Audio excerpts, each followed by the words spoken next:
किसी ने बड़े कमाल की बात कही है कि जब आप किसी चीज को पूरी शिद्दत से चाहो तो पूरी कायनात उसे मिलाने में जुट जाती है। दोस्त, आज मैं एक ऐसे स्टूडेंट के बारे में बताने जा रहा हूँ जिन्होंने अपने पिताजी के सपने को पूरा करने के लिए खुद को पढ़ाई में झोंक दिया। दोस्त, इनके पिताजी एक छोटे से हॉस्पिटल में कंपाउंडर और माँ इनकी खेती का काम किया करती थी। दोस्त, इनके पिताजी का सपना था कि मेरा बेटा MBBS करके बहुत बड़ा डॉक्टर बने। लेकिन दोस्त, इस समय ये लड़का 10th क्लास में था और गांव से 5 किलोमीटर दूर रोज पैदल स्कूल जाया करता था। दोस्त, गांव में सही से लाइट ना होने की वजह से इसे केरोसिन के दिए जलाकर पढ़ाई करना पड़ता था और इसी तरह पढ़ाई करके इन्होंने 10वीं में अच्छे रिजल्ट से पास हुए हैं। और अब ये लड़का अपनी माँ बाप के सपने को पूरा करने के लिए अपने गांव से दूर किसी शहर में प्राइवेट स्कूल में 11th और 12th करने की ठान ली। लेकिन दोस्त, प्रॉब्लम ये थी कि इस स्कूल में इंग्लिश मीडियम से पढ़ाई होता था और इस लड़के का अभी तक का 10th तक का जो सफ़र था वो हिंदी मीडियम से था। लेकिन दोस्त, इनके सपने इतने बड़े थे कि मीडियम के बिना परवाह किए इसने उस स्कूल में एडमिशन ले लिया, क्योंकि इसे एक जुनून सा हो गया था कि हमारे माँ बाप ने जो सपने देखे हैं हमें उसे पूरा करना है। और दोस्त, अचानक हिंदी मीडियम से इंग्लिश मीडियम में आने के बाद कितनी मुश्किलों का सामना करना पड़ता है वो सिर्फ एक स्टूडेंट ही समझ सकता है। दोस्त, जब इसने इस स्कूल में पहला टेस्ट दिया था ना, तो पता है इस स्कूल का 90 मार्क्स में से सिर्फ इनके 9 मार्क्स ही आए। और दोस्त, ये लड़का अपना रिजल्ट सुनकर ये अपना आंसू को रोक नहीं पाया और ये सिर्फ इंग्लिश मीडियम की वजह से ही हो रहा था। दोस्त, ये लड़का बिल्कुल होपलेस हो गया था। इसे कुछ भी समझ में नहीं आ रहा था कि आखिर मैं क्या करूं, मैं आगे कैसे पढ़ाई करूं। और पता है, इसके टीचर कहने लगे थे कि बेटा तुम डॉक्टर बनने की सपना तो छोड़ दो, तुम पास हो जाओ वही बड़ी बात है। उसके बाद वो लड़का सोचने लगा कि मेरे पिताजी मेरे लिए इतना पैसा इकट्ठा कर रहे हैं और मैं किस मुंह से कह दूं कि पिताजी मुझे समझ में नहीं आ रहा, मैं कैसे कह दूं कि पापा मैं आपके सपने को पूरा नहीं कर सकता।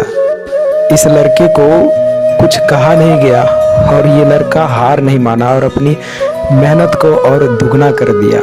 लेकिन दोस्त, ये हॉस्टल में रहते थे और रात में इसके पार्टनर लाइट बंद करके सोया करता था और इसे नाइट में ऑन करने के लिए नहीं देता था। तो दोस्त, पता है जब रूम पार्टनर लाइट बंद करके सोता था ना, तो ये वहाँ से उठकर बाथरूम में जाकर पढ़ाई किया करते थे ताकि ये अपने स्कूल में अच्छे मार्क्स को ला सके। ये इंग्लिश पे ज़्यादा फोकस करने लगे थे क्योंकि इसका मार्क्स कम आने की सिर्फ एक ही वजह था, वो था इंग्लिश मीडियम। और कभी कभी तो ये बाथरूम में रोने भी लगता था कि आखिर ये मेरे साथ ही ऐसा क्यों हो रहा है। दोस्त, जैसे तैसे करके इन्होंने 11th और 12th को पास किया और दोस्त अब उसने अपने पिताजी से कहा कि पापा अब मैं कोटा जा रहा हूँ, आप पैसे का इंतज़ाम कर दीजिए और मैं वहाँ से सफल होके ही आऊँगा, मैं डॉक्टर बन के ही आऊँगा पापा। और ये लड़का कोटा चला जाता है और एक अच्छे कोचिंग में मेडिकल एंट्रेंस एग्ज़ाम की तैयारी करने के लिए एडमिशन ले लेता है। दोस्त, इनके माता पिता कितनी मेहनत से पैसे भेजते थे ये बात उस लड़के को अच्छी तरीके से पता था। इसलिए दोस्त, इसने अपने माता पिता के सपने को पूरा करने के लिए दिन रात करके पढ़ाई करने लगा। और दोस्त, इस लड़के को होली, दिवाली, दशहरा कुछ भी नहीं दिखता था और पूरे 1 साल तक घर नहीं आया। लेकिन दोस्त, साल के अंत में जब इसका एग्ज़ाम हुआ तो पता है इस लड़के का सिलेक्शन नहीं हुआ। दोस्त, इनके माता पिता बहुत दुखी हुए, वो इसलिए नहीं कि मेरा बेटा का सिलेक्शन नहीं हुआ, वो ये बात सोचकर चौंक गए कि मेरा बेटा इतना मेहनत किया, वो होली, दिवाली, दशहरा कुछ भी नहीं देखा, बस पढ़ाई करता रहा, फिर भी इसका सिलेक्शन नहीं हुआ। दोस्त, इनके पिताजी के आंखों में आंसू साफ साफ दिख रहा था, जिसमें उनके हर महीने की दी हुई मजदूरी और अपने बेटे का त्याग दिख रहा था। फिर उनके बेटे ने अपने पिताजी को समझाया और कहा कि पापा इस बार सिलेक्शन नहीं हुआ तो क्या हुआ, हम अगली बार ज़रूर सेलेक्ट होके आएंगे पापा। हाँ प्लीज़ मुझे फिर इस बार कोटा भेज दीजिए। और दोस्त उनके पिताजी ने फिर से उन्हें कोटा भेज दिया। दोस्त फिर से उस लड़के ने दुगनी मेहनत किया और अपना सब कुछ त्याग दिया और सिर्फ पढ़ाई ही करने लगा। और 1 साल की कड़ी मेहनत के बाद एग्ज़ाम हुआ और उस लड़के का इस बार सिलेक्शन हो गया। और सिलेक्शन होने के बाद उनके माता पिता बहुत खुश हुए और ये लड़का भी कोटा से रूम खाली करके अपना घर आ गया था, क्योंकि इस लड़के को अच्छे से पता था कि काउंसलिंग के बाद मेरा अच्छा सा कॉलेज मिल जाएगा।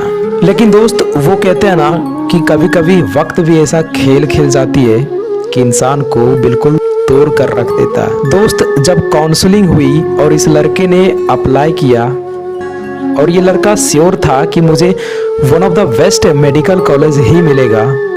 और दोस्त पता है जिस दिन इसका रिजल्ट आने वाला था ना, उसके 1 दिन या 2 दिन पहले ही एक न्यूज़ आती है कि जो आपने एग्ज़ाम दिया था एंट्रेंस का, वो एग्ज़ाम को कैंसिल किया जा रहा है।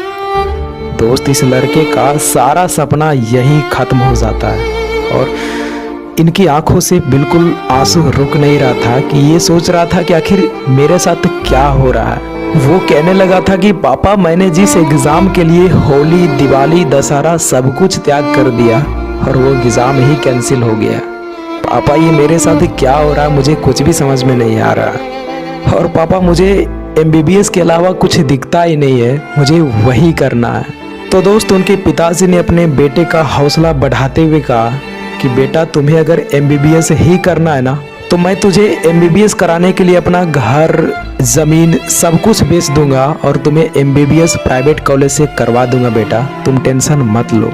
तो दोस्त इनके बेटे ने कहा कि पापा मैं जब भी MBBS करूंगा ना, तो मैं खुद के दम पर करूंगा, मुझे प्राइवेट कॉलेज नहीं चाहिए, मुझे सरकारी ही चाहिए।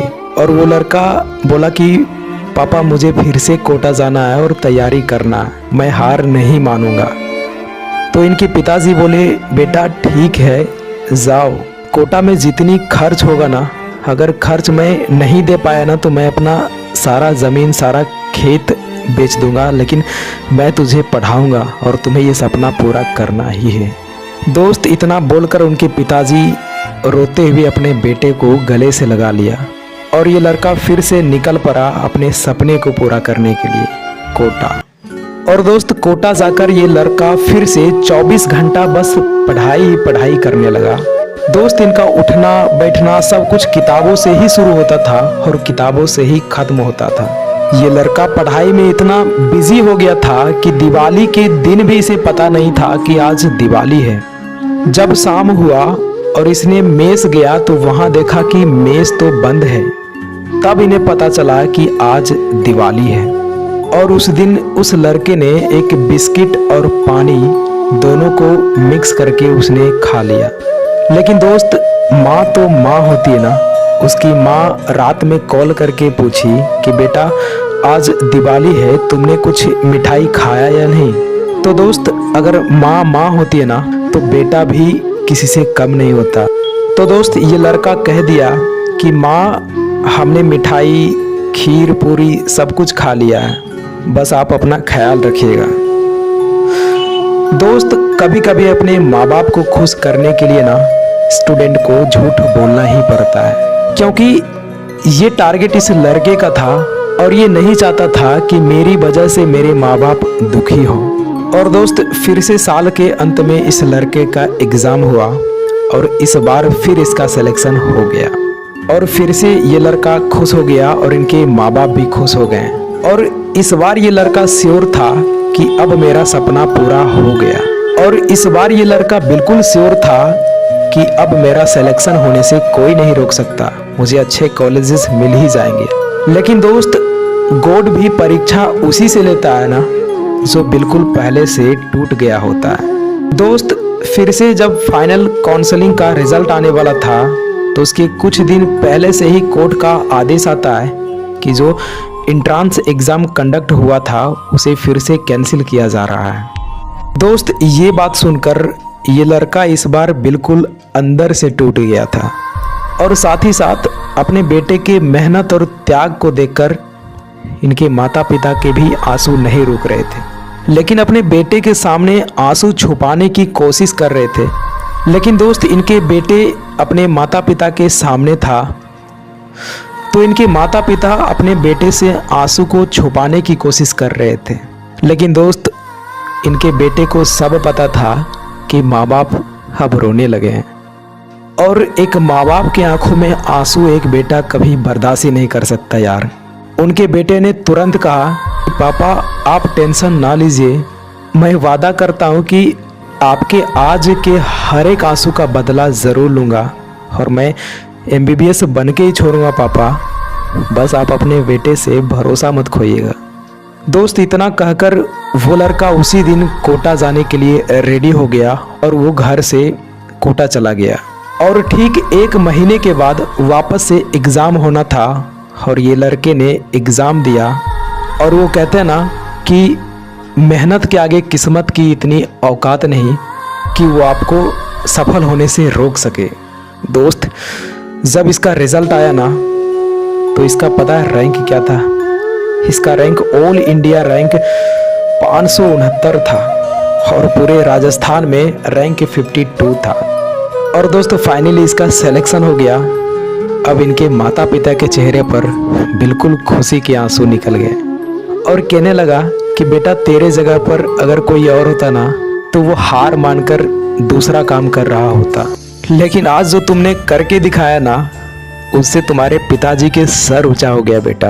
I proud of you. तो दोस्त, इस कहानी से सीखने वाली बात तो ये है कि कभी भी असफलताओं से घबराकर हार मत मानिएगा, क्योंकि दोस्त, आज अगर ये लड़का हार मान लिया होता तो शायद ये अपने पिताजी से आई प्राउड ऑफ यू शब्द नहीं सुन पाता। तो दोस्त, ये स्टोरी स्क्रिप्टेड नहीं बल्कि एक रियल घटना है, जिनका नाम है हेमेंद्र पटीदार, जो कि राजस्थान से बिलोंग करते हैं। तो दोस्त, आई होप ये मेरे द्वारा प्रेजेंट किया गया स्टोरी आपको पसंद आया होगा। अगर पसंद आया तो वीडियो को लाइक एंड चैनल को सब्सक्राइब जरूर कीजिएगा। मिलते हैं अब नेक्स्ट वीडियो में, तब तक के लिए